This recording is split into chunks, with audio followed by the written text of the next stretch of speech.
हमारे जीवन में आहार, विहार और विचार, इन तीनों का बहुत ही बड़ा महत्व है। अगर कहें तो आहार, विहार और विचार, ये तीनों ही हमारा जीवन है। आहार का हमारे जीवन पर इतना बड़ा महत्व होता है कि हमारे शरीर को शक्तिशाली कैसे बनाना है, हमारे शरीर को ऊर्जावान कैसे बनाना है, शरीर को निरोगी कैसे बनाना है, ये सब कुछ हमारे आहार पर डिपेंड करता है, आहार पर निर्भर करता है। आहार की अगर परिभाषा कहें तो जो शरीर को पौष्टिकता दे, जो शरीर के करोड़ों तंतुओं को तुष्ट करे, पुष्ट करे, प्रबलता दे, और जो शरीर में प्राण शक्ति को प्रबल बनाए, जो अन्न हमारे शक्ति को ऊर्ध्वगामी करे, ऊर्जावान बनाए, शरीर को ऊर्जावान बनाए, शरीर के अंग अंग को ऊर्जावान बनाए, वह आहार है। आहार ही हमारे शरीर और मन दोनों को ऊर्जावान बनाता है, शक्तिशाली बनाता है, पौष्टिक बनाता है और निरोगी बनाता है। अगर हम गलत आहार करते हैं तो वह गलत आहार हमारे शरीर और मन दोनों पे गलत प्रभाव डालता है। इसी प्रकार हमारा विचार, अगर हमारे मन में गलत विचार आता है, हम गलत विचारों की ओर आकर्षित होते हैं या गलत विचारों को हम आकर्षित करते हैं, तो हमारा मन बीमार होता है, दूषित होता है, तनाव में आ जाता है और उसका प्रभाव हमारे शरीर के कोशिकाओं पर पड़ता है।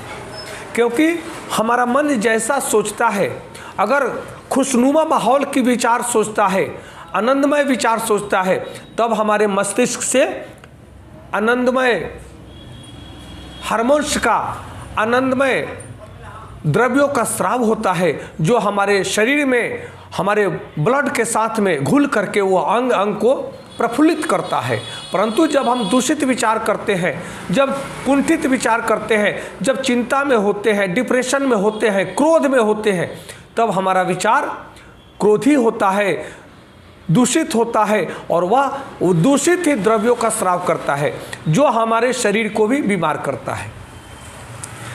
कहा जाता है, यह एक सर्वेक्षण में पाया गया है कि 99% बीमारियां, शारीरिक बीमारियां मन के विकारों से ही उत्पन्न होती है। क्योंकि मन में जब विकार उत्पन्न होता है तब वह विकार तत्वों को स्रावित करता है। जो विकार तत्व हैं, दूषित तत्व हैं, वे हमारे अंग अंग में जाते हैं और हमारे अंग अंग को दूषित और बीमार कर देते हैं। तीसरा है विहार। विहार अर्थात श्रम करना, परिश्रम करना, आनंदमय वातावरण में कभी कभी टहलना, घूमना या विचरण करना। विहार अपने पुरुषार्थ के द्वारा किया गया कर्म, जिसे हम अन्न उपार्जन करते हैं, फल उपार्जन करते हैं, धन उपार्जन करते हैं। इसलिए हम जब शारीरिक मेहनत करते हैं तब हमारे मांसपेशियों को प्रबलता मिलता है और हमारी मांसपेशियां, नस नाड़ियां, हड्डियां और एक एक तंतुएं प्रबल होती है, मजबूत होती है। जब हम विहार नहीं करते, अर्थात जब हम श्रम नहीं करते, मेहनत नहीं करते, तब हमारा अंग अंग शिथिल हो जाता है और शिथिल होकर के अंग अंग बीमार पड़ जाता है। इसलिए किसी भी, चाहे कोई मोटर कार हो, मोटरसाइकिल हो, कोई भी मशीन हो, उसको अगर आप नया भी खरीद करके रख दें और उसको अगर उपयोग में नहीं लाते हैं, उसका उपयोग नहीं करते हैं, तब वह रखे रखे उसमें जंग लग जाता है और वह खराब हो जाता है। उसी प्रकार हमारा शरीर है, हमारा मन है, इसका अगर सही उपयोग हम नहीं करते हैं तब हमारा शरीर शिथिल हो जाता है, मन शिथिल हो जाता है और फिर धीरे धीरे करके बीमार हो जाता है और धीरे धीरे जब बीमारी बढ़ती जाती है तब वह मृत्यु को प्राप्त हो जाता है। इसलिए ये बात ध्यान रखें कि मैं क्या खा रहा हूँ, कितना खा रहा हूँ, क्यों खा रहा हूँ, इसका हमें ज्ञान होना चाहिए। क्योंकि बड़े बड़े वैज्ञानिकों ने, बुद्धिमानों ने, ऋषि मुनियों ने कहा है कि कुछ लोग खाने के लिए ही जीते हैं और कुछ लोग जीने के लिए खाते हैं। आप इस पर विचार करें कि आप किस लिए खाते हैं। स्वाद के लिए कुछ लोग खाता है, कुछ लोग स्वास्थ्य को ध्यान में रखते हुए स्वास्थ्य के लिए खाता है। आप किस लिए खाते हैं, इस पर विचार करें। कुछ लोग व्यर्थ के विचारों में अपने आप को हमेशा बीमार किए रहते हैं, परेशान रहते हैं। कुछ लोग बेकार के विचारों को विदा कर देते हैं, हटा देते हैं, उस पर ध्यान ही नहीं देते और अच्छे अच्छे विचारों को कलेक्ट करते हैं। आप विचार करें कि आप क्या कर रहे हैं, आप कैसे विचारों को अपने पास संग्रहित कर रहे हैं, कैसे विचारों पर विचार कर रहे हैं, ये आपको विचार करना चाहिए। उसी प्रकार आपको ये भी विचार करना चाहिए कि क्या हम अपने शरीर से, मन से पुरुषार्थ कर रहे हैं, क्या हम शारीरिक मेहनत कर रहे हैं, क्या हम अपने शरीर को स्वस्थ रखने के लिए बेहतर कार्य कर रहे हैं। अगर कर रहे हैं तो अच्छी बात है। अगर आप आलस्यपन कर रहे हैं, अगर आप कोई सात्विक कार्य नहीं कर रहे हैं, पुरुषार्थी कार्य नहीं करते हैं, अपने कर्तव्यों का निर्वहन नहीं करते, तब आपको इस पर विचार करना चाहिए कि हमारे जीवन का परम लक्ष्य होता है कि अपना सात्विक कर्तव्यों का निर्वहन करना, क्योंकि वर्क इज वर्शिप, वर्क ही पूजा है, कर्म ही पूजा है। इस भाव को रखते हुए हमें पुरुषार्थी बनना है, हमें शक्तिशाली बनना है, हमें निरोगी बनना है और हमें दीर्घायु बनना है।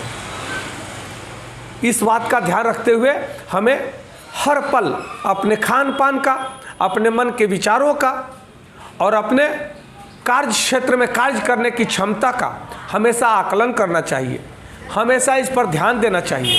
हम दुनिया पर तो ध्यान देते हैं, दुनिया के लोगों पर ध्यान देते हैं, हम कभी अपने ऊपर ध्यान नहीं दिए कि मेरे मन में क्या चल रहा है, मेरे शरीर में क्या चल रहा है, मेरा शरीर स्वस्थ है कि नहीं, मेरा मन स्वस्थ है कि नहीं, इस पर हम ध्यान ही नहीं देते। इसी का कारण है कि हम कब बीमार पड़ जाते हैं, कब बीमारियों से ग्रसित हो जाते हैं और बीमारियां कई बार इतनी भयानक रूप से ग्रसित कर लेती हैं कि अनेक बड़े बड़े डॉक्टर के यहाँ दौड़ते रहते हैं, हॉस्पिटलों में दौड़ते रहते हैं। अन्यथा अगर आप आहार, विहार, विचार इन तीन पर ध्यान दें, इन तीन का संतुलन हो, तब आप ध्यान रखें कि तब आपका त्रिदोष संतुलित होता है, त्रिताप संतुलित होता है, पंचकोश संतुलित होता है और फिर आपका सप्त धातुओं का पोषण सही होता है। जब सप्त धातुओं का पोषण बेहतर होता है तब हमारा शरीर निरोग होता है, शक्तिशाली होता है, दीर्घायु होता है। जब त्रिदोष हमारा विकृत होता है, वात पित्त कफ, तब हमारे शरीर में वात पित्त कफ के रूप में ही बीमारियां एंट्री करती हैं।